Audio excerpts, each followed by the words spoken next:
El aire de la sierra de Oaxaca era tan frío que quemaba los pulmones, pero no tanto como el fuego que ardía en el pecho de Sofía. Había sido expulsada de la pequeña finca que había sido de sus abuelos, un pedazo de tierra fértil donde crecía el mejor café de la región, un café que ahora olía a ceniza y traición. Don Ignacio, el cacique que controlaba el valle, había llegado esa mañana con la primera luz, acompañado por 3 hombres que no necesitaban pistolas para infundir terror. Sus rostros eran mapas de la crueldad. «La deuda de tu marido ha vencido, Sofía», dijo con una voz suave que era más afilada que un machete. La deuda, una mentira tan grande como la montaña misma, inventada el día que su esposo, Arturo, cayó en el barranco mientras trabajaba en los cafetales de Ignacio, un accidente que nadie se atrevió a cuestionar. Ahora con sus 2 hijos, Miguel de 10 años y la pequeña Clara de 6, caminaba sin rumbo hacia las cumbres, huyendo no solo de la pobreza, sino de la sombra de Ignacio, que amenazaba con tragarse lo poco que le quedaba de alma. El sol se ponía, tiñendo las nubes de un rojo violento, y Sofía sabía que no sobrevivirían a la noche a la intemperie. La historia de Sofía apenas comienza, y el frío de la montaña es solo el inicio de su prueba. ¿Alguna vez has sentido que el mundo te da la espalda, que te han quitado todo injustamente? Cuéntame en los comentarios qué te hace seguir luchando incluso cuando todo parece perdido. Tu historia es importante, y si te conmueven los relatos de resiliencia, suscríbete al canal, porque aquí creemos en la fuerza que se encuentra en los momentos más oscuros. Miguel tiraba de su mano, sus nudillos blancos por el esfuerzo, mientras Clara tosía en su espalda amarrada con el rebozo. La pequeña no había dicho una palabra desde que los hombres de Ignacio quemaron su muñeca de trapo. «Mamá, ¿a dónde vamos?», preguntó Miguel, y por primera vez en su vida Sofía no tuvo respuesta. No podían volver al pueblo. Cada puerta estaría cerrada por miedo a Ignacio. Solo podían subir hacia el territorio de las águilas y los viejos cuentos, hacia la boca del diablo, una mina de plata abandonada hacía 50 años, un lugar del que los ancianos decían que guardaba los lamentos de los que nunca salieron.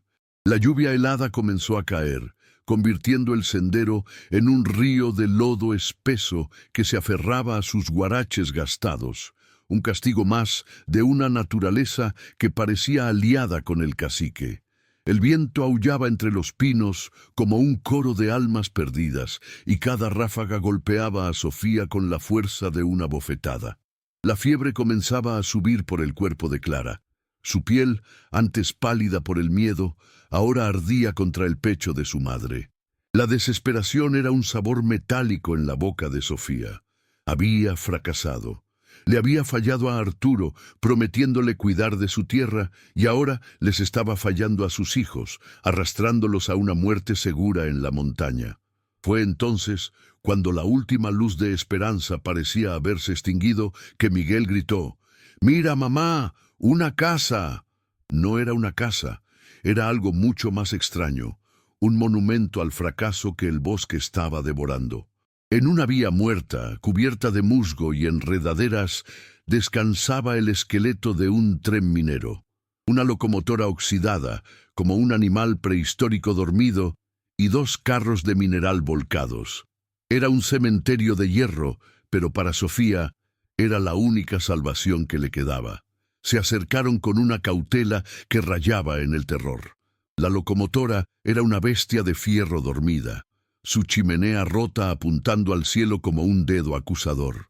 Los carros de mineral estaban volcados, despanzurrados, pero detrás de la máquina principal, aferrado a las vías como un huérfano, había un pequeño furgón de cola, un vagón de mantenimiento que prometía 4 paredes y un techo. La puerta corrediza estaba hinchada por el óxido, sellada por décadas de abandono. Sofía metió los dedos en la ranura, la mugre y el metal helado mordiéndole la piel. «Empuja, Miguel», Empuja con todo lo que tengas. La voz de Sofía fue un graznido ronco. Juntando sus pocas fuerzas, madre e hijo se lanzaron contra el metal. El chillido que se produjo fue un sonido de otro mundo, un lamento de fierro torturado que desgarró el silencio de la sierra, como si la montaña misma protestara por ser despertada. Cuando la puerta cedió apenas lo suficiente para deslizarse dentro, fueron recibidos por una oscuridad tan densa que parecía sólida. El olor los golpeó como un puño. Un vaho de metal frío, de aceite rancio, de nidos de rata y de la humedad penetrante que huele a tumba. El piso estaba cubierto de escombros, fragmentos de herramientas rotas, trapos tiesos de grasa y una gruesa capa de hojas secas y polvo. Pero estaba fuera del viento. Sofía se arrastró hasta el rincón más alejado, empujando a sus hijos delante de ella. Se sentó sobre el piso metálico, atrayendo a Miguel y a Clara contra su cuerpo, cubriéndolos a ambos con su rebozo gastado. El frío no tardó en atacar. No era como el frío del viento. Era una frialdad muerta, invasiva, que subía desde el fierro del piso y les chupaba el calor de los huesos sin piedad. El vagón no les ofrecía calor, solo un bloqueo contra el aire en movimiento. Clara, que había estado quejumbrosa, ahora temblaba con una violencia que sacudía todo el cuerpo de Sofía. Su frente no solo estaba caliente, ardía. La fiebre la estaba devorando desde adentro, y sus pequeños quejidos se convirtieron en una tos seca y perruna que resonaba de forma antinatural contra las paredes de metal. Cada tosido sonaba como un clavo más en el ataúd de la esperanza de Sofía. Afuera, la lluvia se convirtió en aguanieve, y el sonido de los perdigones de hielo golpeando el techo de metal era como un tamborileo de miles de dedos esqueléticos, recordándoles que estaban atrapados. La noche en el furgón fue una lección de verdadero terror. El silencio no existía. El metal del vagón, al enfriarse drásticamente con la caída de la temperatura de la sierra, gemía y crujía constantemente. Eran sonidos profundos, guturales, como si la estructura misma estuviera viva y agonizando. Luego estaba el viento, que encontraba cada pequeño agujero, cada grieta y los restos de lo que parecían ser viejos agujeros de bala, y silbaba a través de ellos. No era un murmullo, era un lamento agudo, un llanto lastimero que se metía en sus oídos y no los dejaba en paz. Miguel, tratando de ser valiente, apretaba los ojos cerrados, pero Sofía podía sentir cómo temblaba cada vez que un crujido más fuerte sacudía el vagón, y entonces se unieron los animales. Los aullidos de los coyotes, tan cercanos que parecían estar justo afuera de la puerta, rodeando su refugio, oliendo la enfermedad y la desesperación. Y algo más, un rasguño pesado, rítmico, en la parte inferior del vagón, como si una bestia grande estuviera tratando de encontrar una entrada. Sofía se tapó la boca para no gritar. Había cambiado la intemperie por una trampa de fierro, una caja de resonancia para sus peores miedos, y su hija se le moría en los brazos. El amanecer no trajo alivio, solo una luz gris y sucia que reveló la verdadera miseria de su refugio. El furgón era una caja de metal cubierta por dentro con una capa de grasa antigua, óxido y la suciedad de décadas. El suelo estaba lleno de excrementos secos, de roedores y fragmentos de botellas rotas. El frío de la noche no se había disipado. El metal lo había absorbido y ahora lo irradiaba de vuelta, una frialdad de tumba que penetraba hasta la médula. Los coyotes se habían retirado con la luz, pero su amenaza permanecía en el aire. Miguel se había quedado dormido, acurrucado como un animalito, su rostro pálido y manchado de tierra, pero era un sueño tan profundo que parecía más un desmayo por el agotamiento y el hambre. Sin embargo, fue la condición de Clara lo que desgarró el alma de Sofía. La fiebre no había cedido, la estaba cocinando viva. Su pequeña cara estaba congestionada, sus labios secos y partidos. Ya no tosía, Ahora solo emitía un ronquido bajo y húmedo con cada respiración, un sonido que indicaba que sus pulmones se estaban llenando. Sofía sintió cómo el hilo de la vida de su hija se deslizaba entre sus dedos, fino y frágil como una telaraña. La impotencia era un ácido que le subía por la garganta, una rabia blanca y helada contra Ignacio, contra el mundo, contra Dios. No podía quedarse sentada esperando la muerte. La desesperación pura, esa energía terrible que nace cuando se ha perdido todo, la obligó a moverse. Si el frío las mataba, sería por el viento. El lamento agudo que se colaba por las grietas del vagón no solo era un sonido aterrador, era el aliento de la muerte misma, robando el poco calor que sus cuerpos generaban. Tenía que tapar esas grietas, especialmente la ventana rota del fondo. ¿Pero con qué? No había mantas, no había madera. Sus ojos recorrieron frenéticamente el interior del furgón. Era un vagón de mantenimiento.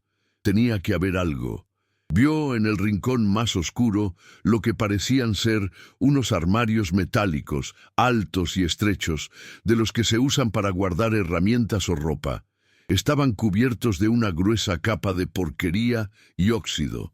Se arrastró hacia ellos, sus rodillas protestando contra el metal helado del suelo, dejando a los niños envueltos en el único rebozo que tenía. Eran su única esperanza, una tarea inútil que le daba una razón para no rendirse y acostarse a morir junto a sus hijos. Llegó al primer armario. La puerta estaba cerrada con un candado grueso, comido por el óxido, imposible de abrir. Golpeó el metal con el puño cerrado, un golpe sordo de pura frustración. Se movió al segundo. Este no tenía candado, pero la puerta estaba tan oxidada que parecía soldada al marco. Metió sus dedos entumecidos en la ranura del mango, la pintura descascarada cortándole la piel, y tiró con el peso de su cuerpo. El metal crujió, pero no cedió. La rabia le dio una fuerza que no sabía que tenía. ¡Ábrete!, gritó, un sonido ahogado. Se apoyó con el pie en la pared del vagón y tiró hacia atrás con todo su ser. Hubo un chirrido metálico espantoso, un sonido de metal rindiéndose, pero no fue la puerta lo que se abrió. Fue el armario entero. Estaba mal sujeto, quizás por el descarrilamiento años atrás. La estructura entera se inclinó hacia ella, pesada y desequilibrada, y Sofía tuvo que saltar hacia atrás para evitar que la aplastara. El armario se estrelló contra el suelo con un estruendo que sacudió el tren entero, despertando a Miguel con un grito. Pero Sofía no estaba mirando el armario caído, estaba mirando el espacio que había quedado en la pared. Donde el armario había estado montado, ahora había un cuadrado oscuro. Un panel de acceso que el armario había estado ocultando deliberadamente. El corazón de Sofía dio un vuelco tan violento que sintió un sabor a cobre en la boca. Miguel, al ver el agujero oscuro en la pared y la mirada febril de su madre, se quedó callado, el terror reemplazando su somnolencia. El panel no era grande, apenas lo suficiente para que un hombre metiera un brazo. No tenía manija, solo 2 muescas en el borde. Sofía metió sus dedos, la piel rota y sucia, y tiró. Estaba atascado, sellado no con óxido, sino con una especie de masilla endurecida. Usó la fuerza de su desesperación, ignorando el dolor agudo en sus uñas, y el panel cedió con un chasquido sordo, revelando una cavidad profunda y oscura dentro del armazón de acero del vagón. No era parte del diseño original, era un escondite, excavado y reforzado. Metió la mano en la negrura, su brazo entero hasta el hombro, esperando el contacto frío de una serpiente o el nido de una rata. En lugar de eso, sus dedos tocaron algo envuelto en una tela gruesa y aceitada. Tiró de él. Era pesado, mucho más de lo que debería. Lo sacó a la luz gris del vagón, sus manos temblando tan violentamente que apenas podía sostenerlo. Era una caja de madera, pero no una caja cualquiera. Era de una madera oscura, casi negra, con las vetas apretadas, y estaba reforzada en cada esquina con latón bruñido que el tiempo había manchado de verde. En el centro había una cerradura compleja, un mecanismo de bronce con múltiples engranajes visibles, no un simple ojo de llave. Era hermosa y era impenetrable. El corazón de Sofía se hundió tan rápido como había subido. ¿Qué era esto? ¿Una broma cruel del destino? ¿La fortuna de algún revolucionario o el botín de un bandido sellado a un palmo de su miseria? ¿De qué le servía un tesoro si su hija moría de frío y fiebre? La ira la sacudió. Estaba a punto de arrojar la caja contra la pared, de descargar su frustración contra esa madera inútil, cuando un pensamiento la detuvo. Si alguien escondió esto también, tal vez... Volvió al hueco. Metió el brazo de nuevo, palpando frenéticamente el fondo frío del escondite, y sus dedos rozaron algo más. No era una llave, era un rollo de cuero, pequeño y apretado. Lo sacó. Al desenrollarlo, un conjunto de objetos extraños y delgados cayeron sobre su regazo. Eran herramientas, pero de un tipo que nunca había visto. No eran martillos ni cinceles de minero. Eran pequeñas, delicadas, casi como instrumentos quirúrgicos, ganchos finos, varillas de tensión, limas delgadas como una aguja. Junto a ellas, un objeto más grande, una extraña lupa con una banda de cuero, diseñada para sujetarse al ojo. Sofía las miró sin comprender. Eran las herramientas de un ladrón de cajas fuertes, o quizás de un relojero de precisión. Tenía el cofre y las herramientas para abrirlo, pero no tenía el conocimiento. La ironía era un cuchillo que se retorcía en su estómago. Clara dio un gemido ahogado, un sonido de burbuja que trajo a Sofía de vuelta a la realidad helada. Tenía la cura para su pobreza en sus manos, pero no podía comprar un segundo más de vida para su hija. Y entonces el sonido cambió. El quejido febril de Clara cesó. Por un segundo de terror absoluto, Sofía pensó que había dejado de respirar, pero fue reemplazado por algo peor, un borboteo bajo, un estertor húmedo que venía de lo profundo de su pecho. Era el sonido inconfundible del líquido llenando sus pulmones, el sonido de ahogamiento. Ese ruido fue la bofetada final que la sacó de cualquier atisbo de parálisis. El cofre podía contener oro o podía contener cenizas, ya no importaba. Lo que importaba era que el destino se lo había puesto enfrente y ella lo iba a abrir o moriría en el intento. Agarró la extraña lupa de relojero intentando atarla a su ojo, pero el cuero, podrido por la humedad de décadas, se deshizo en sus dedos. Con un gruñido de frustración, la arrojó lejos. Agarró las delgadas herramientas. Sus manos, acostumbradas al azadón, a la tierra áspera y al peso del maíz, eran torpes, gruesas, y temblaban sin control por el frío y la inanición. Parecía un chiste cruel, como pedirle a un buey que ensartara una aguja. Se arrodilló sobre el cofre de madera, poniéndolo sobre su regazo para darle estabilidad, tratando de aislarlo del piso helado. Tomó la pequeña barra de metal en forma de L, una llave de tensión, y la insertó en la cerradura de latón, aplicando una ligera presión, tratando de sentir la maquinaria interna. Luego, tomó la ganzúa más fina, la que tenía una curva delicada en la punta, y la introdujo por encima de la otra. El interior del mecanismo era un universo desconocido, un laberinto oscuro que debía navegar puramente por el tacto. La única luz era la rendija gris de la puerta del vagón, y el único sonido guía era el estertor de Clara. Cerró los ojos, intentando sentir los diminutos pernos, los secretos del latón. Pero sus manos temblaban demasiado. La ganzúa resbaló de sus dedos entumecidos y cayó al piso de metal con un tink agudo, un sonido cristalino que resonó en el vagón como un disparo. Miguel, que la miraba con los ojos desorbitados, dio un respingo. «¡Mamá!», susurró, aterrado no por la oscuridad, sino por la intensidad aterradora de su madre. Sofía no lo escuchó. El sonido del metal cayendo fue el punto de quiebre. El temblor en sus manos no cesó, se transformó. Ya no era el temblor de la debilidad y el frío. Era un temblor de rabia pura, una vibración de furia helada. No, susurró, las palabras dirigidas a la cerradura, a la fiebre, a Dios. No te la vas a llevar. Su voz era apenas un soplo, pero tenía el peso del acero. Recogió la herramienta. Esta vez, su mano estaba firme. La rabia había quemado el temblor, dejándola con una concentración fría y absoluta. Volvió a insertar las herramientas. Esta vez no había torpeza. Ya no era una campesina. Era una madre protegiendo a su cría y se había convertido en una depredadora. El mundo entero se redujo a la sensación en la punta de sus dedos. Scrape, clic. Sintió un perno ceder. Clic. Otro. Su oído, afinado por la desesperación, escuchó el movimiento minúsculo. El estertor de Clara era su metrónomo. Clic, clic, y de repente un clac sordo, pesado y definitivo. La llave de tensión giró media vuelta.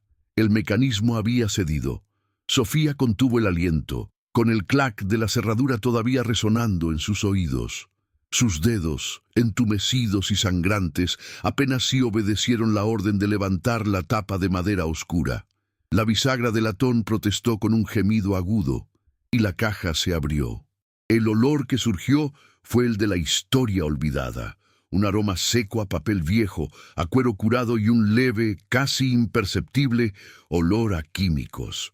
Sus ojos, desesperados, buscaron comida, medicinas, una botella de agua, cualquier cosa que pudiera salvar a Clara, pero no había nada de eso. El interior estaba forrado de terciopelo púrpura, ahora descolorido y comido por la polilla, y estaba lleno de pequeños diarios encuadernados en cuero, no más grandes que la palma de su mano, y debajo de ellos una docena de pequeños sacos de lona gruesa, atados con alambre fino.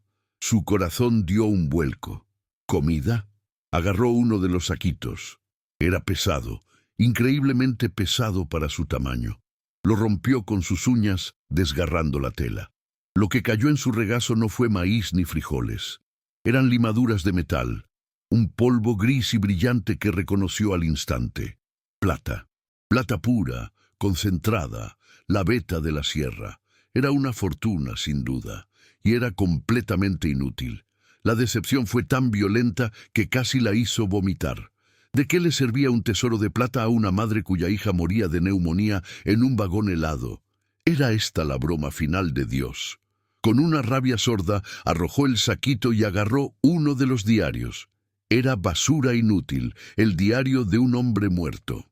Lo abrió, dispuesta a usar sus páginas para limpiar a su hija, pero algo en la primera página la detuvo. La caligrafía era elegante, precisa, como la de un contador. Y había un nombre, propiedad de Javier Madero, ensayador principal de la mina Boca del Diablo, 1903. El abuelo de Ignacio, el viejo Ignacio, había cerrado la mina en 1905, diciendo que estaba agotada, arruinando a todo el valle y comprando sus tierras muertas por centavos. La tierra de los abuelos de Sofía había sido una de ellas. Pasó las páginas febrilmente. Eran números, mediciones de pureza, mapas de vetas. Y entonces, en la última página, en una tinta diferente, más apresurada, leyó una anotación. IR apagado por mi silencio. La veta principal no está agotada, la hemos ocultado. Falsificamos los informes. La boca del diablo es una mentira. La plata sigue allí. Dios perdone mi codicia. He guardado las pruebas de la veta verdadera. Sofía sintió que el mundo se detenía. IR Ignacio Robles, el cacique, la fortuna de la familia Robles, no se basaba en el café. Se basaba en una mentira que había durado 50 años. Esta caja no era un tesoro. Era la prueba del crimen original que le había dado a Ignacio el poder de robarle su propia tierra. Contenía la ubicación de la veta oculta y la confesión del ensayador. Estaba temblando, no de frío, sino de la magnitud de lo que tenía. Y fue entonces cuando escuchó el sonido. Un caballo, un resoplido impaciente justo afuera del vagón. El metal del furgón amplificó el sonido del cuero de la silla al crujir cuando alguien desmontaba. Y luego, una voz que heló la sangre en sus venas, una voz suave y aceitosa que conocía demasiado bien. Sabía que la leyenda del tren de plata era más que un cuento de viejas, dijo don Ignacio, su voz peligrosamente cerca. Y mírate aquí, Sofía, como una rata buscando las migajas del muerto. ¿Qué encontraste en mi tren? El terror paralizó a Sofía, un hielo más profundo que el del vagón. La puerta del furgón se deslizó por completo con un chirrido metálico y la silueta de don Ignacio llenó la entrada, bloqueando la poca luz gris. Detrás de él, sus dos hombres de confianza, los mismos que la habían echado, permanecían montados a caballo, como estatuas oscuras. Ignacio entró en el vagón, agachándose ligeramente, su sombrero rozando el techo. Sus ojos, pequeños y brillantes como los de un reptil, se adaptaron rápidamente a la penumbra. Barrieron la escena, el armario volcado, la fiebre de Clara, la miseria, y finalmente se posaron en la caja de madera abierta sobre el regazo de Sofía. Vio los saquitos de plata derramada y los pequeños diarios. Una sonrisa lenta que no llegó a sus ojos torció sus labios. Así que era verdad, murmuró, más para sí mismo que para ella. Mi abuelo siempre dijo que el ensayador Madero era un traidor, que había huido con las pruebas antes de que pudieran silenciarlo. Años buscando este maldito tren. Él no la había seguido solo por crueldad, la había estado cazando. Sabía que ella huiría a la sierra y la leyenda del tren de plata era su obsesión. Encontrar a Sofía aquí no era una coincidencia, era el destino, entregándole el último cabo suelto de su imperio. Se acercó, el olor a tabaco caro y a cuero de su chaqueta llenando el aire viciado. Dámelo, Sofía. No fue una petición, fue una orden. Sus ojos no estaban en la plata, estaban en los diarios. Él sabía exactamente lo que eran. Sofía sintió que el miedo se rompía, reemplazado por algo nuevo, algo frío y duro como el acero del vagón. El miedo había sido por ella, por sus hijos. Esta nueva sensación era rabia. La rabia por Arturo, por sus abuelos, por las 50 años de mentiras que habían envenenado el valle. Lenta, muy lentamente, apretó el diario de Madero contra su pecho, usando su cuerpo para cubrir la caja. «Usted no es dueño de nada», dijo, su voz ronca, apenas un susurro, pero vibrando con la resonancia del metal. Ignacio dejó de sonreír. Su paciencia, siempre corta con los que consideraba inferiores, se evaporó. «¿Qué dijiste, India?», siseó.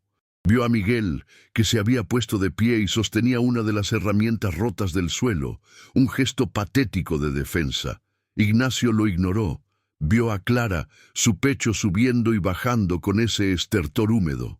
«Esa cría ya está muerta de todos modos», dijo con desdén, un simple comentario sobre el ganado dañado. «No hagas esto más difícil. Dame los papeles». Estiró la mano. Sofía no se movió. «Aquí dice la verdad», dijo ella, levantando el diario. «La boca del diablo, la mentira de su abuelo». El rostro de Ignacio se congestionó. El reconocimiento y la furia de que ella supiera la verdad lo transformaron. Se abalanzó, no para golpearla, sino para arrebatarle el diario. «¡Perra estúpida!», gritó. Y justo en ese instante, en el momento en que su mano estaba a centímetros de ella, un sonido nuevo e imposible cortó el aire tenso. No fue un caballo, no fue un hombre, fue un silbato agudo, penetrante, de una máquina que venía del bosque, de las vías muertas. Ignacio se congeló, su mano a medio camino de Sofía. El silbato de vapor, agudo y lastimero, volvió a sonar tan fuerte que hizo vibrar el metal del vagón. Era un sonido imposible. Esas vías llevaban muertas 50 años. La línea principal estaba al otro lado del valle, a kilómetros de distancia. Los dos hombres de Ignacio, que habían esperado pacientemente a caballo, reaccionaron con pánico supersticioso. ¡Patrón!, gritó uno. ¿Qué demonios es eso? Dicen que el tren fantasma busca a los que robaron la mina. La leyenda local, que Ignacio siempre había despreciado, de repente cobraba vida. El cacique, aunque pálido, no era un hombre que se dejara asustar por cuentos de viejas. Su codicia era más fuerte que su miedo. «¡Cállense, imbéciles!», gritó hacia la puerta. «Debe ser algún loco en una zorra de mano». Pero su voz temblaba. El sonido de la máquina se acercaba, acompañado de un chuf, chuf, chuf metálico y rítmico, como una respiración asmática gigante. No era una zorra de mano, era vapor. De la espesura del bosque, avanzando lentamente por las vías cubiertas de musgo que todos creían intransitables, emergió algo que no tenía sentido. No era un tren fantasma, sino algo casi igual de extraño. Una pequeña locomotora de maniobras, oxidada pero funcional, una máquina enana diseñada para mover vagones cortos en los patios. Y en la cabina, operando las palancas con una concentración feroz, estaba un hombre, o más bien la sombra de un hombre. Era viejo, increíblemente viejo, con una barba blanca tan larga que se confundía con el vapor que escapaba de las calderas. Vestía los restos de un uniforme de ferrocarrilero, y sus ojos, hundidos en cuencas oscuras, ardían con una locura lúcida. Era don Anselmo, el loco del fuego, el único superviviente de la tragedia minera original, un hombre que había perdido la razón cuando la mina cerró y su familia murió de hambre. Había desaparecido en la sierra hacía 30 años y todos lo daban por muerto. En lugar de morir, se había convertido en el guardián de la única cosa que le quedaba, su máquina. Anselmo había vivido en las cuevas, manteniendo su pequeña locomotora viva con carbón robado y piezas rescatadas, corriéndola en tramos cortos de la vía muerta por la noche, un fantasma real que alimentaba la leyenda. Había visto el humo de la finca de Sofía ardiendo.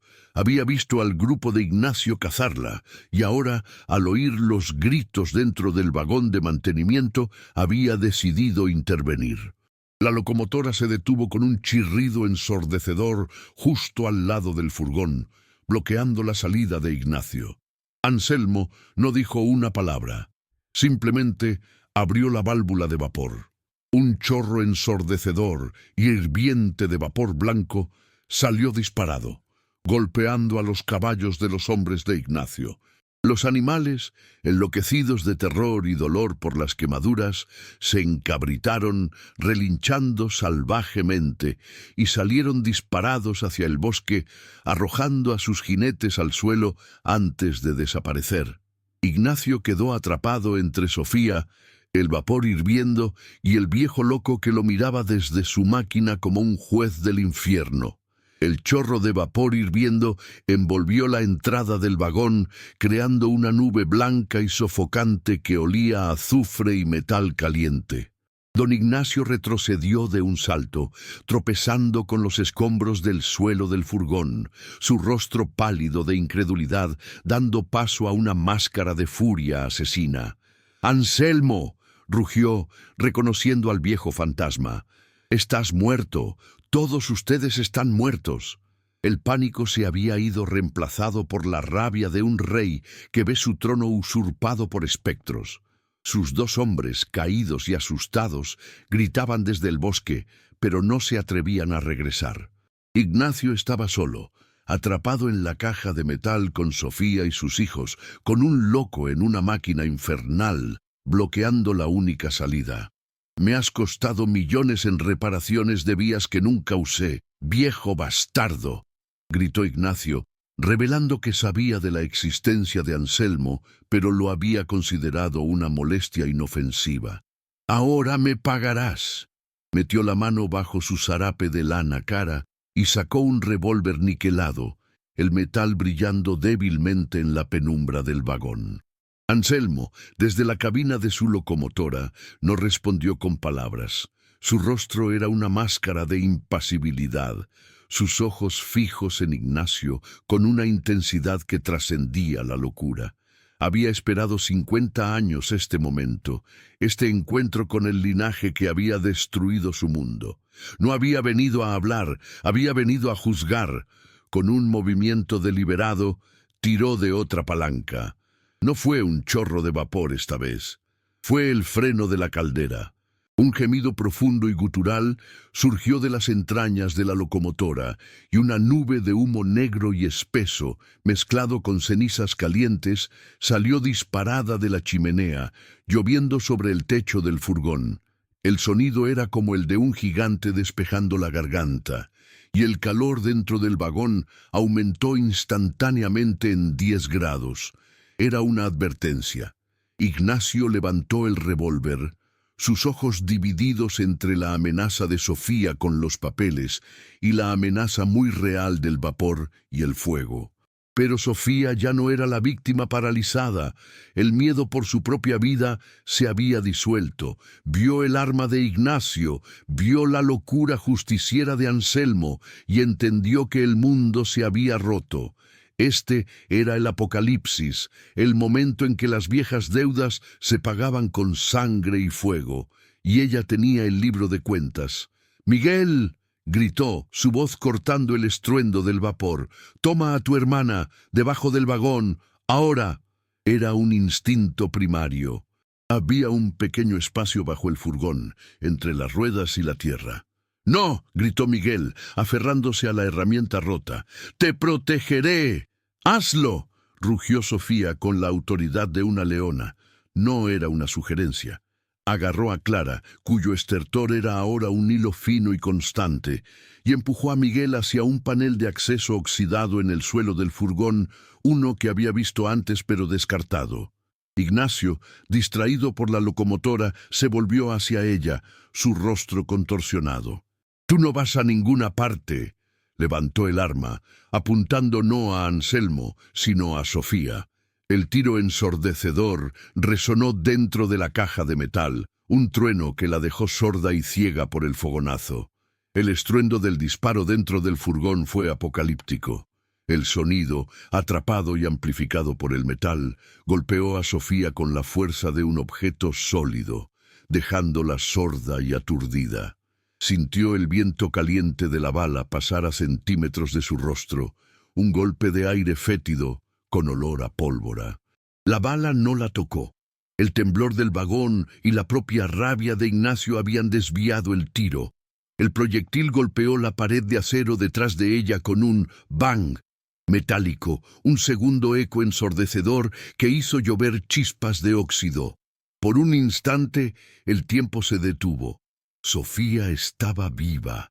Ignacio, con el rostro contorsionado por la furia de haber fallado un tiro tan fácil, levantó el arma de nuevo, sus ojos inyectados en sangre.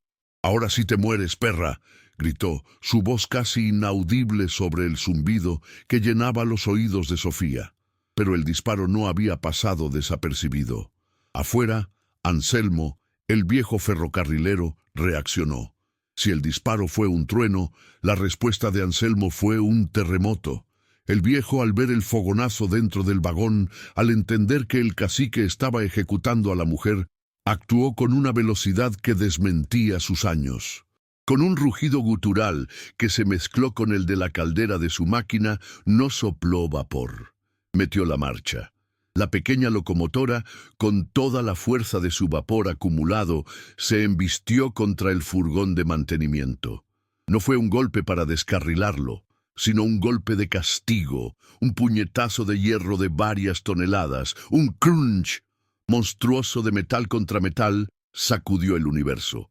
El furgón entero saltó sobre las vías y todo en el interior se convirtió en un proyectil. Sofía fue lanzada contra la pared que acababa de recibir la bala, golpeándose el hombro con una fuerza que le sacó el aire. Pero Ignacio recibió la peor parte. El cacique, que estaba de pie, levantando el arma para un segundo disparo, Fue lanzado hacia adelante como un muñeco de trapo, voló por la cabina y se estrelló de cabeza contra uno de los armarios metálicos caídos. El golpe fue sordo y húmedo. El revólver niquelado voló de su mano, deslizándose por el suelo grasiento del vagón, yendo a parar al rincón más alejado, cerca de la puerta abierta. Ignacio se derrumbó sobre el armario, inmóvil, un hilo de sangre comenzando a brotar de su frente. En ese segundo de caos absoluto, Miguel, que había estado luchando con la trampa del suelo, aprovechó el golpe. El impacto había aflojado el panel oxidado. «¡Ahora, mamá!», gritó. Abrió el hueco oscuro y con una fuerza que Sofía no sabía que poseía, empujó primero el cuerpo febril de Clara hacia la oscuridad de abajo, hacia el espacio entre las ruedas y la tierra. Luego miró a su madre. Sus ojos eran dos pozos de terror y determinación. «¡Salta!». Sofía no dudó. Agarró la caja de madera, el peso de su herencia y su maldición, con una mano y con la otra se aferró al borde del agujero. «Ve tú primero», le gritó a Miguel. «No, tú», respondió él, su rostro pálido, negándose a dejarla. No había tiempo para discutir. El rugido de la locomotora de Anselmo se intensificó y el vagón volvió a crujir, como si el viejo estuviera preparando un segundo golpe. Sofía escuchó un quejido. No era de Clara, era de Ignacio. El cacique se estaba moviendo, estaba vivo. Ese sonido rompió el último hilo de vacilación. Sofía metió la caja de madera en el hueco oscuro. «Tómala», le ordenó a Miguel, quien ya estaba en el espacio de abajo, de pie sobre el balasto de rocas. Luego se dejó caer, sus rodillas golpeando brutalmente las piedras afiladas, pero aterrizó de pie. En el instante en que sus pies tocaron el suelo, el mundo sobre ella explotó de nuevo. Un segundo disparo sonó dentro del vagón, pero esta vez fue un disparo desesperado, ciego. Ignacio estaba de pie, o al menos lo suficientemente consciente como para disparar a las sombras. El espacio debajo del furgón era una pesadilla claustrofóbica.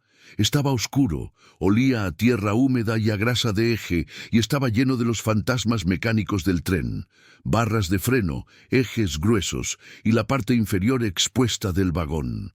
Apenas había espacio para gatear. Miguel ya tenía a Clara en sus brazos, tratando de protegerla del polvo y el ruido. La niña tosía, un sonido húmedo y débil, casi perdido en el estruendo. «¡Mamá!», gritó Miguel, su voz aguda por el pánico. «Está sangrando». Ignacio. El primer disparo, el que había fallado, había pasado por el suelo de madera podrida. Una astilla grande, del tamaño de un cuchillo, había volado, golpeando a Clara en el brazo, abriéndole una herida que ahora sangraba profusamente, manchando el rebozo y el pecho de Miguel. La fiebre, el frío, la neumonía. Y ahora esto. Era demasiado. Sofía sintió que el mundo se disolvía en un zumbido rojo de rabia y desesperación. Desde arriba la voz de Ignacio rugió, distorsionada por el piso de metal. «Sé que están ahí abajo, ratas. Saldrán arrastrándose o los quemaré». Un calor repentino comenzó a irradiar desde el piso del vagón. El loco estaba prendiendo fuego. Pero no era Ignacio. Era Anselmo, el viejo ferrocarrilero, en un acto de justicia final y demencial, había abierto el fogón de su locomotora y estaba arrojando brasas calientes al vagón de mantenimiento. Estaba incinerando la tumba de metal con Ignacio y sin saberlo con ellos, dentro. El humo comenzó a filtrarse por el agujero del que acababan de escapar, un humo acre y aceitoso que quemaba los ojos y la garganta. «¡Muévete!», gritó Sofía empujando a Miguel. No podían ir hacia adelante, la locomotora bloqueaba el camino. Solo podían ir hacia atrás, hacia la oscuridad total bajo el tren, arrastrándose sobre las rocas afiladas y el lodo helado. Estaban atrapados entre un tirano, con un arma de fuego arriba, y un justiciero loco con fuego en el frente. El espacio bajo el furgón era la boca del infierno. El humo aceitoso del fuego de Anselmo se arremolinaba a su alrededor, llenando el espacio confinado, haciéndolos toser y jadear. sus ojos ardiendo con lágrimas químicas. Cada respiración era un trago de veneno. Sofía empujaba a Miguel, que se arrastraba valientemente, sosteniendo a Clara con un brazo y gateando con el otro. Las rocas del balasto eran como cuchillos, rasgando sus rodillas y las palmas de sus manos. Sofía sintió el calor en su espalda. El fuego en la parte delantera del vagón se estaba extendiendo rápidamente, convirtiendo el piso de metal sobre sus cabezas en una plancha caliente. Comprendió con una claridad aterradora que Anselmo no era un salvador, era un ángel vengador, ciego a todo excepto a su propia justicia de mente. Para él, ella e Ignacio eran simplemente parte del mismo pecado, fantasmas que necesitaban ser purgados por el fuego. Estaban solos, tan solos como lo habían estado en la montaña. «¡Mamá! ¡No para de sangrar!», gritó Miguel, su voz ahogada por el pánico y el humo. Sofía se detuvo, el mundo reduciéndose a ese grito. En la oscuridad casi total, apenas iluminada por el resplandor anaranjado que crecía delante de ellos, vio la mancha oscura que se extendía por el rebozo, la herida de Clara. No podía permitirse perderla por una astilla después de todo esto. «¡Detente!», ordenó.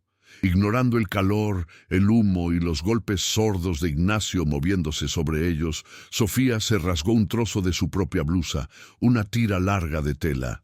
«Sosténla». En la oscuridad claustrofóbica, con manos temblorosas y cubiertas de grasa, buscó a tientas el pequeño brazo de su hija. Encontró la herida, húmeda y caliente, y con una fuerza brutal ató la tela alrededor del brazo, por encima del corte, apretando con toda su alma para detener la hemorragia. Clara no lloró. Solo dejó escapar un gemido tan débil que fue como el de un gatito recién nacido. El acto de piedad maternal fue interrumpido por un nuevo horror. Arriba, Ignacio se dio cuenta del fuego. Un rugido de pánico y rabia resonó a través del metal. «¡Loco! ¡Nos vas a quemar a todos!». Y entonces su furia se centró en ellos. «¡Ustedes! ¡Ustedes hicieron esto!». Un bang ensordecedor sonó, esta vez directamente sobre sus cabezas. Y otro, y otro. Ignacio estaba disparando al suelo, vaciando su revólver en la oscuridad, tratando de matarlos a ciegas, tratando de hacerlos salir. Las balas atravesaron la madera podrida y el metal delgado, zumbando a centímetros de sus cuerpos, arrojando astillas y trozos de metal caliente. «¡Sigue arrastrándote!», gritó Sofía, protegiendo la cabeza de Miguel con su propio cuerpo, empujándolos hacia atrás, lejos del fuego y de los disparos. Se movieron con la desesperación de las serpientes, arrastrándose sobre el vientre, mientras el infierno se desataba arriba. Pero justo cuando pensaban que estaban escapando, el suelo debajo de ellos desapareció. Habían llegado al final del furgón, al final de la vía muerta que terminaba abruptamente sobre un pequeño terraplén de rocas, un barranco seco que caía unos 4 metros en la oscuridad. Estaban al borde, expuestos, estaban al borde, suspendidos entre el infierno de metal y la oscuridad de la barranca. El resplandor del fuego que ahora consumía el furgón iluminó la figura de Ignacio. Había dejado de disparar. El clic-clic-clic del percutor vacío sonó incluso por encima del crepitar de las llamas. Se había quedado sin balas, pero eso no lo detuvo. Con un rugido animal, Sofía lo escuchó correr por el piso del vagón, su bota golpeando el metal. Venía hacia la parte trasera, hacia la abertura del terraplén, para atraparlos con sus propias manos. «¡No hay salida!», gritó, su voz distorsionada por el humo y el odio. El calor era insoportable. La ropa de Sofía comenzaba a humear. No había elección. «¡Miguel!», gritó ella, su voz rompiéndose. «¡Tienes que saltar! ¡Rueda cuando caigas! ¡Rueda y protege a tu hermana!». Vio los ojos de su hijo, 2 puntos blancos de terror en la oscuridad. Pero él asintió. Abrazando a Clara, Miguel se dejó caer del borde. desapareciendo en la negrura de la barranca con un ruido de piedras sueltas. Sofía no perdió un segundo. Arrojó la caja de madero a la oscuridad, oyéndola golpear la tierra suelta más abajo. «¡La caja, Miguel! ¡No la sueltes!». Se preparó para saltar, poniendo sus manos en el borde rocoso. Pero era demasiado tarde. La figura de Ignacio apareció en el borde, saltando desde el piso del vagón en llamas. Su silueta, recortada contra el fuego naranja, era la de un demonio. No tenía arma, pero sus manos eran garras. «¡Tú no te vas!», rugió. Se lanzó hacia ella, no para saltar a la barranca, sino para agarrarla y arrastrarla de vuelta al fuego con él. Sus dedos se cerraron sobre el cuello de su blusa, la tela rasgándose. El calor del vagón en llamas le quemaba la espalda, el metal a centímetros de distancia. Sofía reaccionó con el puro instinto de una madre. No gritó, no intentó golpearlo. Con la caja y sus hijos a salvo abajo, solo tenía una cosa que perder, su propia vida. Y no se la iba a dar. En lugar de luchar hacia atrás, usó el propio impulso de él contra él. Dejó de resistirse y se lanzó hacia adelante, hacia él, clavando sus uñas en la mano que la sujetaba. El movimiento lo desequilibró. Ignacio, esperando que ella tirara hacia atrás, se tambaleó en el borde inestable del terraplén. Sus manos se soltaron de la blusa de Sofía para intentar agarrarse, pero solo encontraron aire y rocas sueltas.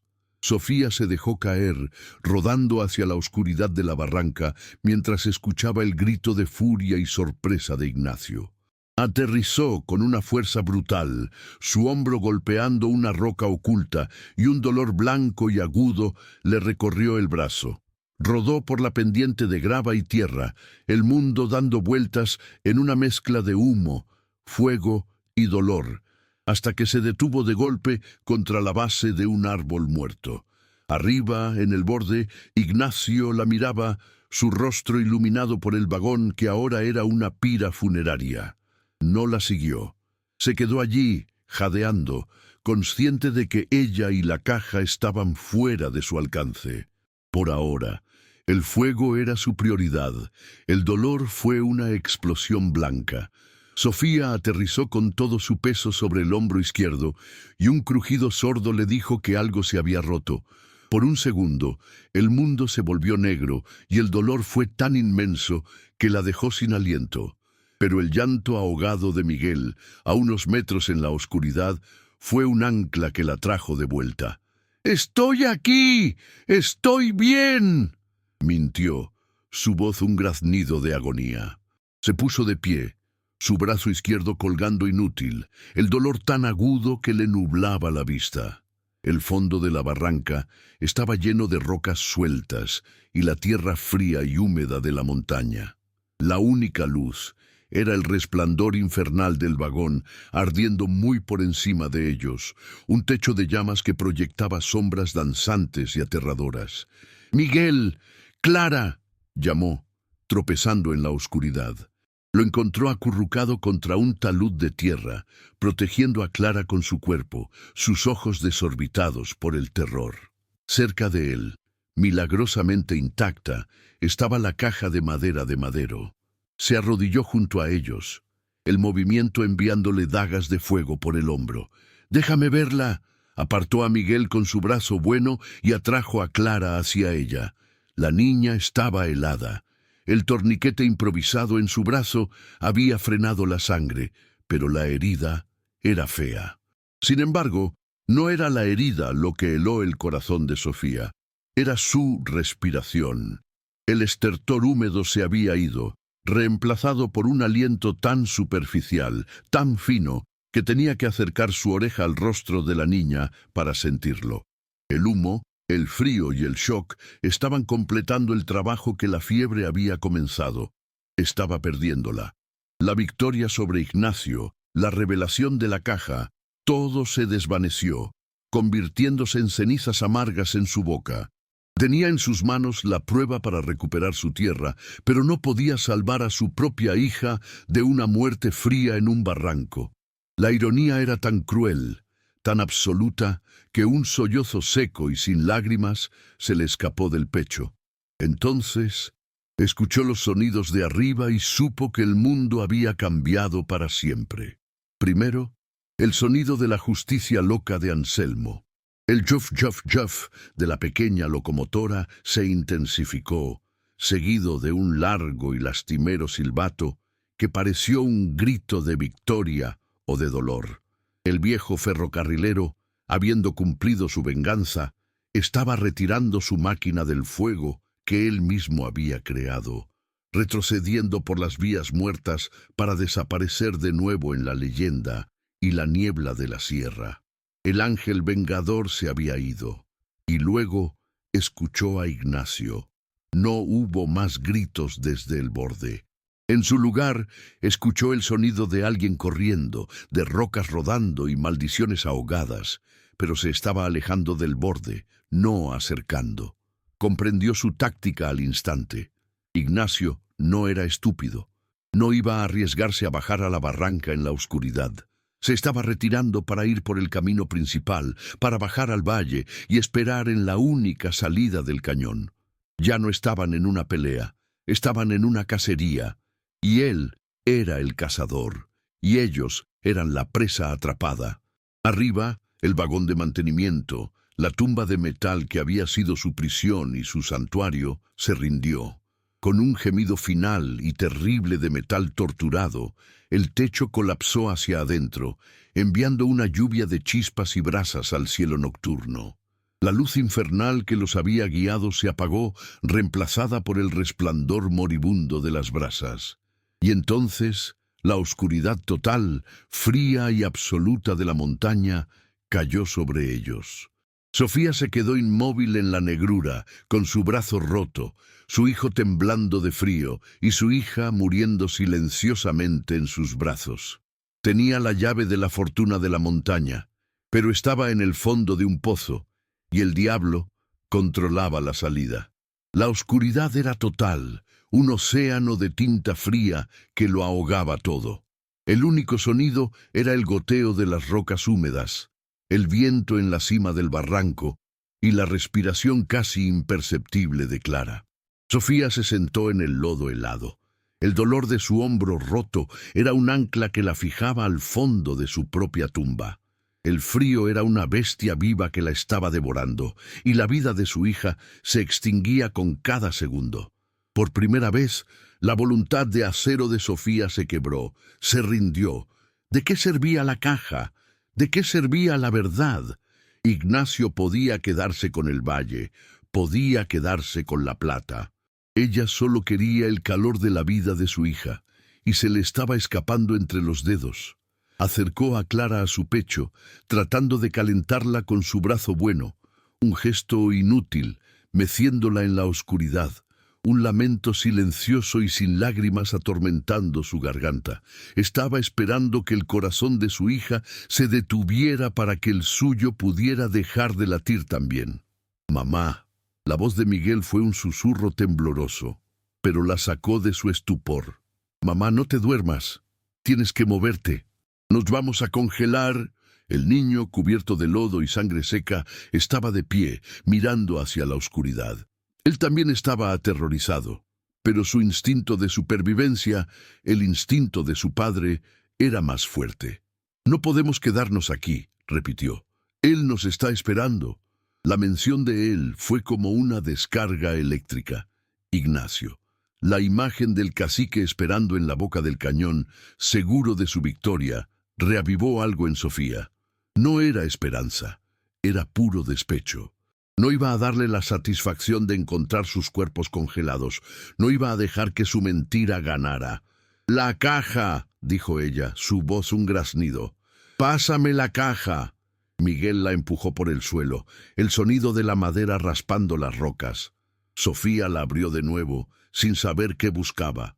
Un milagro, una oración.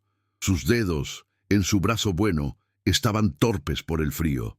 Palpó el interior, apartando los saquitos de plata, tocando los diarios de cuero. Inútil, inútil. Pero su mano, al presionar el fondo forrado de terciopelo, sintió algo. Una irregularidad. El terciopelo estaba suelto en un borde. Con una uña rota, tiró de él. Había un fondo falso, una delgada lámina de madera que ocultaba un compartimento final y secreto. No había más plata, no había joyas. Había un solo objeto, envuelto en un paño de seda engrasada. Un mapa. No era un mapa de topógrafo, sino un plano de ingeniería, dibujado en papel de arquitecto, con una precisión asombrosa. Era el mapa completo de la mina Boca del Diablo, y allí, en tinta roja, Madero había marcado la veta oculta, la Beta Esmeralda. Pero había más. Había túneles que no estaban en los mapas oficiales, rutas de escape, respiraderos de aire que subían por la montaña. Ignacio controlaba la entrada principal, la boca, pero Madero, el ensayador traidor, había dejado un segundo camino, un respiradero, marcado como Ventila de San Judas, que salía no al valle, sino a la cumbre de la montaña. Era una ruta hacia el cielo, no hacia la trampa del cacique. Sofía apretó el mapa en su mano buena. El papel de Madero era una promesa imposible, una ruta de escape hacia la cumbre de la montaña, hacia la Ventila de San Judas. Pero la cumbre estaba a kilómetros de distancia, un ascenso que tomaría días para un hombre sano, y su hija se estaba muriendo en horas, si no en minutos. La respiración de Clara era ahora un fantasma, un soplo de aire tan superficial que apenas empañaba la noche fría. La fiebre, la herida, el shock, el humo, todo era demasiado. El mapa era una salvación a largo plazo, pero una burla cruel en el presente. La rabia regresó, una rabia fría contra el destino. ¿Qué sentido tenía tener la llave del reino si no podía salvar la vida de su princesa? ¡No!, susurró Sofía en la oscuridad, un sonido más animal que humano. No iba a dejarla morir aquí. Si la ruta de escape estaba en la mina, entonces la mina sería su hospital. Miró el mapa de nuevo, desesperadamente, sus ojos esforzándose por ver en la negrura casi total, iluminada solo por el resplandor moribundo de las brasas del vagón, muy por encima de ellos. Ventila de San Judas, leyó de nuevo en su mente. ¿Pero dónde estaba la entrada? El barranco era profundo, pero no era la mina. El mapa, sin embargo, era detallado. Mostraba el arroyo del barranco como una línea azul, y la línea azul se cruzaba con una línea punteada gruesa. La galería de drenaje 3A. Estaban encima de ella. La mina no estaba lejos, estaba debajo de sus pies. El barranco no era un accidente geológico, era un colapso del antiguo sistema de drenaje de la mina. ¡Miguel! Su voz fue un siseo urgente. Busca en el suelo, con las manos, busca una reja, una tapa, algo de fierro. No podían quedarse allí, tenían que entrar, tenían que moverse. Gatearon por el lodo helado, Sofía usando su brazo bueno, el hombro roto enviando olas de náusea con cada movimiento. Miguel, con Clara atada torpemente a su espalda con el rebozo, usaba sus pequeñas manos para hurgar en el lodo y las rocas. «¡No hay nada, mamá! ¡Es solo lodo!», gritó, su voz rompiéndose de desesperación. El frío estaba entumeciendo sus manos. Sofía estaba a punto de rendirse, el peso de la imposibilidad aplastándola. Y entonces, el vagón ardiendo en el borde del barranco emitió su último aliento. Una viga de metal, sobrecalentada, finalmente cedió, y una sección del piso del furgón colapsó, enviando una brillante y repentina lluvia de brasas y metal al rojo vivo al fondo del barranco, a solo unos metros de ellos. El calor fue abrasador, pero la luz momentánea fue una revelación. En el resplandor naranja, Sofía lo vio. No en el suelo, sino en la pared del barranco, a medio enterrar por un deslave. Una reja de hierro gruesa, del tamaño de una puerta pequeña. La galería de drenaje 3A. Estaba allí, la reja de hierro. La luz de las brasas moribundas la pintó de un naranja fantasmal por un segundo antes de que la oscuridad volviera a tragársela. Pero fue suficiente. ¡Allí!, gritó Sofía, arrastrándose sobre las rocas, el dolor de su hombro, una agonía sorda y constante. Llegó a la pared del barranco y sus dedos palparon el metal frío y áspero. Estaba cubierta de tierra y raíces. El deslave casi la había sellado por completo. «Miguel, ayúdame a cavar». Con su único brazo bueno, Sofía comenzó a arañar la tierra húmeda, desesperadamente, como un perro desenterrando un hueso. Miguel, con Clara todavía atada a su espalda, se unió a ella, usando sus pequeñas manos para despejar el lodo. El metal estaba helado, una mordedura de escarcha que les entumecía los dedos, pero era sólido. Era una puerta, y al otro lado no estaba la trampa de Ignacio, sino la posibilidad de supervivencia. Descubrieron la estructura. Era una reja pesada con bisagras en un lado y un enorme cerrojo oxidado en el otro, un cerrojo sellado por medio siglo de abandono. «No se mueve», lloró Miguel, sus nudillos sangrando por golpear el cerrojo inútil. «Está pegado». Sofía metió sus dedos en el hueco del cerrojo y tiró con toda la fuerza de su brazo bueno. El metal no cedió ni un milímetro. Era como intentar arrancar la montaña misma de raíz. El pánico, que había sido mantenido a raya por la adrenalina, amenazó con ahogarla. Miró a Clara sobre la espalda de Miguel. La niña estaba tan quieta, demasiado quieta. «Clara», susurró Sofía, extendiendo su mano temblorosa para tocar la mejilla de su hija. Estaba fría, no helada por el viento, sino fría por dentro. Su corazón se detuvo. «¡No!», gritó, un sonido gutural de negación. «¡No! ¡No! ¡No!». La furia le dio una última oleada de fuerza. No iba a morir aquí, a las puertas de la salvación. «Atrás, Miguel», ordenó. Con su brazo sano, agarró la caja de madero, la pesada caja de madera reforzada con latón, y la levantó. Con un grito que era mitad oración y mitad maldición, Sofía usó la caja como un ariete. Puso todo el peso de su cuerpo, todo su dolor y su rabia en un solo golpe, apuntando al cerrojo oxidado. ¡Crack! La madera noble, diseñada para proteger secretos, chocó contra el hierro forjado, diseñado para contener prisioneros. El sonido de la madera astillándose resonó en el barranco. El cerrojo tembló, pero aguantó. «¡Otra vez!», gritó Miguel entendiendo. «¡Otra vez, mamá!». Sofía levantó la caja de nuevo, su hombro roto gritando en protesta, sus músculos desgarrándose. ¡Crack! La esquina de latón de la caja golpeó el pasador oxidado. Y esta vez, el metal, debilitado por 50 años de agua y tiempo, no pudo más. El cerrojo se partió por la mitad con un clang metálico agudo. La reja, liberada de su prisión, se abrió lentamente hacia adentro con un chirrido largo y agónico, como la tapa de un ataúd.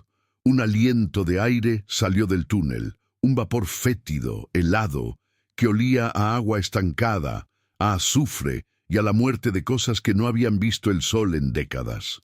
Era el aliento de la mina, y era su única esperanza. El olor que salió de la galería de drenaje fue el aliento de la tierra muerta. Un vapor tan frío que quemaba, cargado con el hedor a azufre, a agua estancada por medio siglo y a la descomposición de la madera y el metal. Miguel retrocedió, tapándose la nariz. «Huele a podrido, mamá, huele a panteón». Pero Sofía ya no tenía opción. Agarró a Miguel con su brazo bueno. «Cierra los ojos y respira por la boca», mintió. «Adentro». «¡Ahora!». Empujó a su hijo al túnel oscuro y lo siguió, cayendo de rodillas sobre un suelo que no era de roca, sino de un lodo espeso y helado. Se puso de pie con dificultad, su hombro roto gritando en protesta, y jaló la pesada reja de hierro para cerrarla detrás de ellos. El clan sordo de la reja al asentarse en su marco fue el sonido más solitario del mundo. Había sellado su propia tumba, o su única salvación. La oscuridad que los envolvió era diferente a la de la noche. Era una oscuridad física, opresiva, total.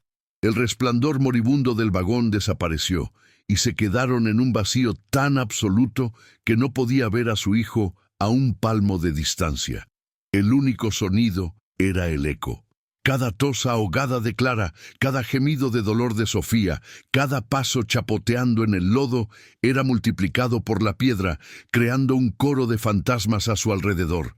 «Mamá, no veo». La voz de Miguel era un hilo de puro terror.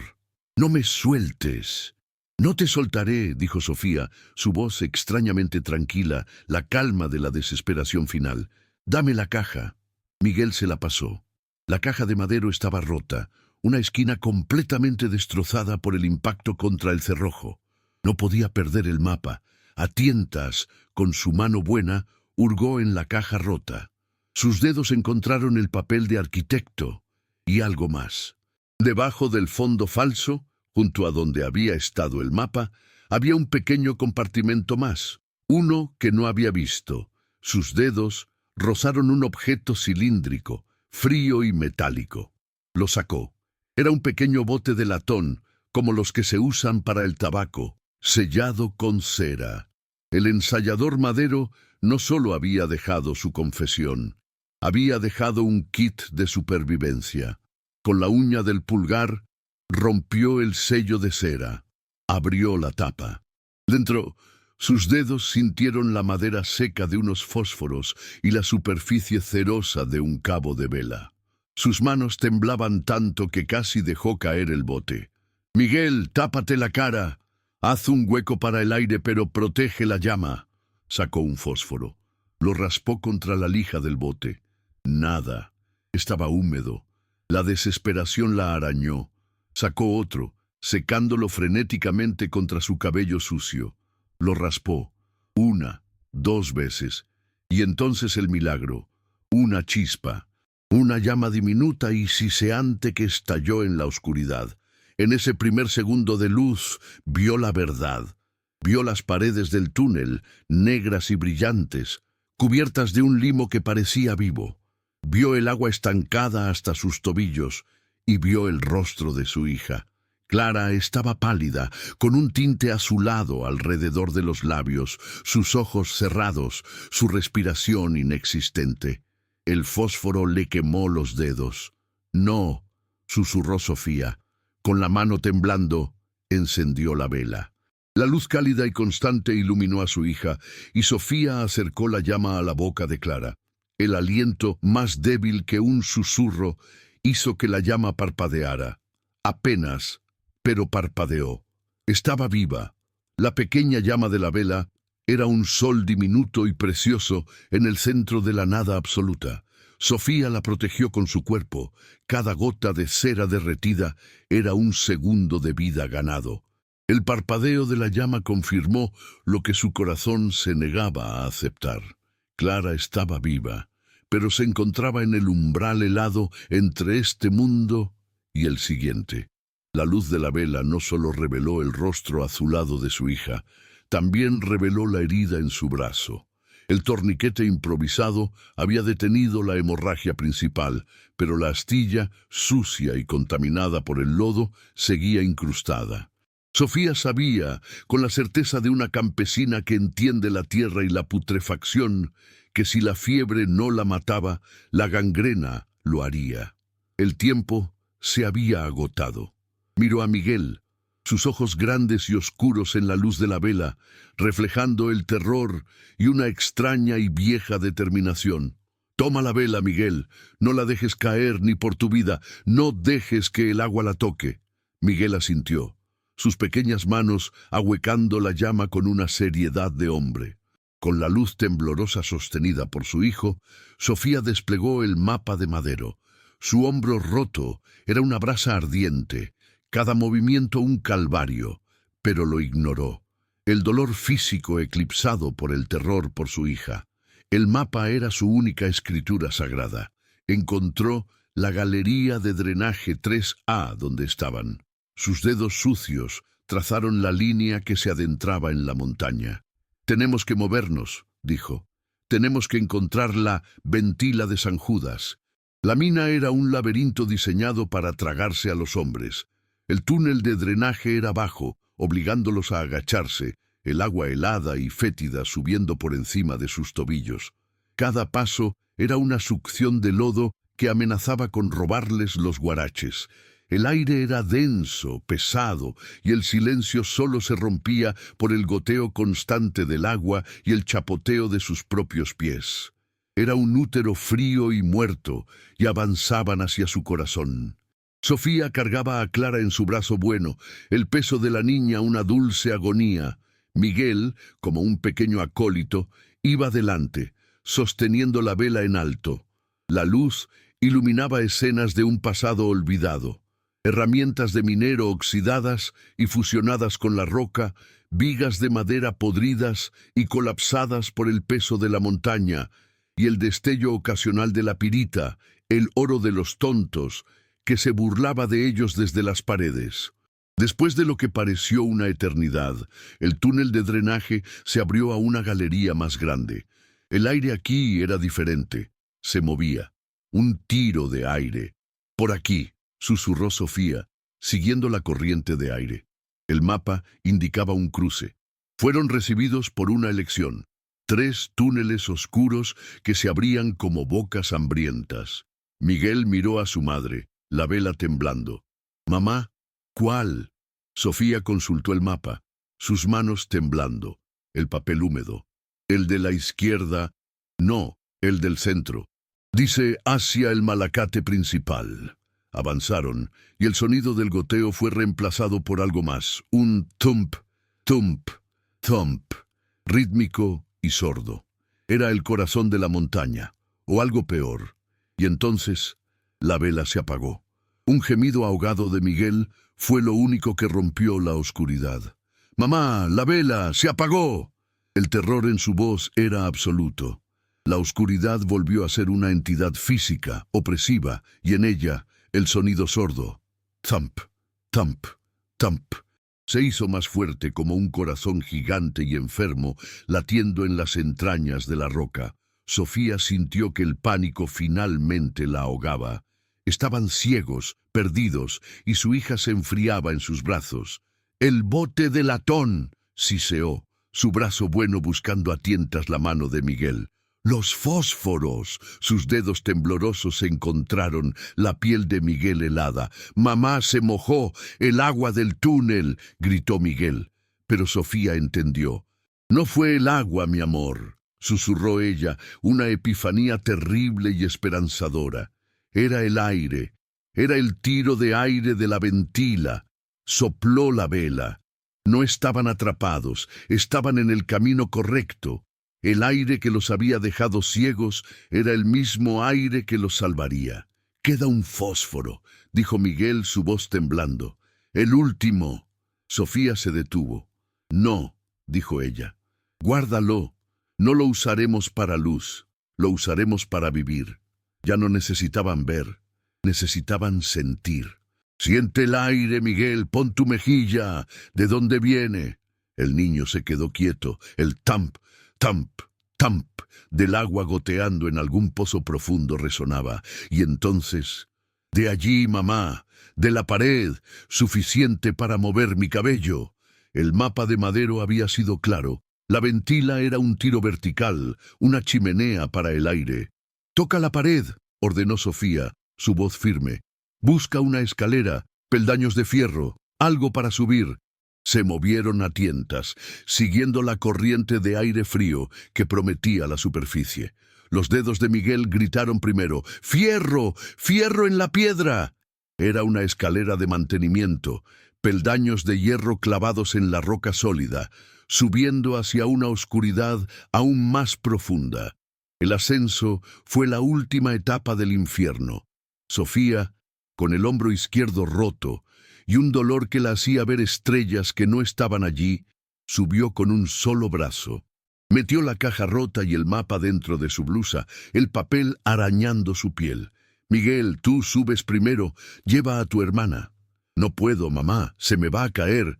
«Confío en ti», mintió Sofía, la voz rota por el esfuerzo. Ató a Clara a la espalda de Miguel, el nudo apretado con su mano buena y sus dientes. «Ahora sube y no mires abajo». Y Miguel subió, un niño de 10 años cargando a su hermana muerta, escalando peldaños resbaladizos de óxido. Sofía lo seguía, un peldaño abajo, usando su cuerpo para empujarlo, usando su brazo bueno para jalarse a sí misma, un gruñido animal escapando de sus labios con cada metro ganado. Subieron por una eternidad, el aire se hacía más fresco, más limpio. Y entonces Clara tosió. No fue un estertor húmedo, sino una tos seca, un espasmo por el aire frío y puro que entraba en sus pulmones enfermos. «Sigue, Miguel, sigue», gritó Sofía llorando. Y entonces Miguel gritó, «¡Una estrella, mamá! ¡Veo una estrella!». Rompieron la superficie, empujando una reja de ventila cubierta de maleza y cayeron sobre la tierra helada de la cumbre de la montaña. Estaban fuera. El aire de la noche era tan frío y delgado que dolía respirar, pero era aire libre. Estaban en la cima del mundo, muy por encima del valle, por encima de Ignacio y sus mentiras. Y mientras Sofía se desplomaba, su hombro roto finalmente rindiéndose, el llanto que escuchó no fue el suyo. Fue el llanto de Clara. Un llanto furioso, delgado, pero inconfundiblemente vivo. El aire helado de la montaña, el shock del ascenso, había sido la bofetada que su cuerpo necesitaba para luchar. Sofía se arrastró con su brazo bueno y la atrajo hacia sí, besando su rostro frío, sus lágrimas calientes finalmente fluyendo, limpiando el lodo y la sangre.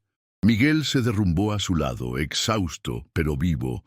Sofía se sentó allí, en la cima del mundo, con sus 2 hijos.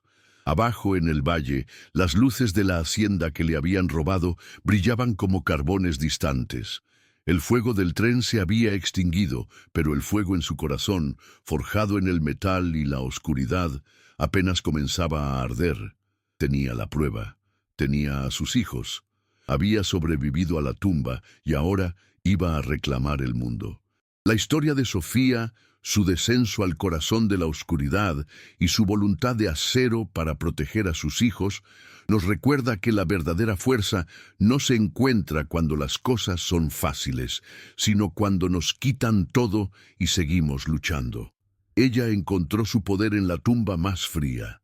Si esta historia de resiliencia y justicia te ha conmovido, si crees en la fuerza de una madre y en que la verdad, aunque esté enterrada, siempre lucha por salir a la luz, por favor, suscríbete al canal. Queremos construir una comunidad que honre estas historias. Cuéntame en los comentarios qué fue lo que más te impactó de la decisión de Sofía. ¿Alguna vez has tenido que sacar fuerzas de donde no creías tenerlas para proteger a los tuyos? Tu historia importa y nos encantaría leerla. Gracias por acompañarnos en este viaje.